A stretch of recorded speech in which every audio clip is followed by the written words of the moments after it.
Beijing. Reuters. China's special envoy for North Korea said on Friday there were complex reasons why he has yet to visit the country, but that China's efforts to help bring about the denuclearization of the Korean peninsula and foster peace were relentless and unchanged. Vice Foreign Minister Kong Xuanyou, who is ethnically Korean, became Beijing's special envoy to North Korea last August. His predecessor, Dawei, made his last publicly announced visit to North Korea in early 2016, urging restraint after North Korea announced a plan to put a satellite into orbit with a long-range rocket. "The reason I've not been to North Korea since being appointed the Chinese government's special envoy for Korean Peninsula matters is very complex," Kong told reporters. "But no matter whether or not I go to North Korea, our firm stance on being dedicated to maintaining peace and stability on the peninsula and the denuclearization process has not changed," he added. "Our proactive diplomatic mediation work has also not stopped for a moment." Song Tao, who heads the ruling Chinese Communist Party's international department, was the last top official from China to go to Pyongyang in November.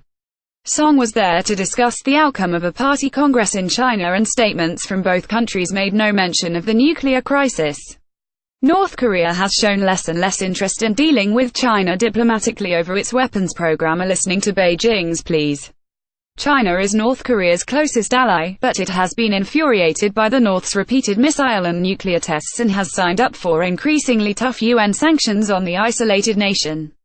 Kong said China welcomed a recent improvement in the situation, with the two Koreas reaching agreement on North Korea's participation in next month's Winter Olympics. He said China hoped the talks could pave the way to rebuilding mutual trust and eventually turn towards resolving tensions on the peninsula. Even though the current contacts and dialogue have mainly revolved around cooperation on the Pyongyang Winter Olympics, we believe this backdrop is conducive to pushing the Korean peninsula a further step towards alleviation, he said. China says sanctions are not the final way to resolve the issue, and has repeatedly called for a return to diplomacy and the restart of a six-party talks process with North Korea, which includes China, the two Koreas, the United States, Russia and Japan, and which collapsed in 2008. Reporting by Philip Wen, writing by Ben Blanchard, editing by Simon Cameron. Our standards. The Thomson Reuters Trust Principles.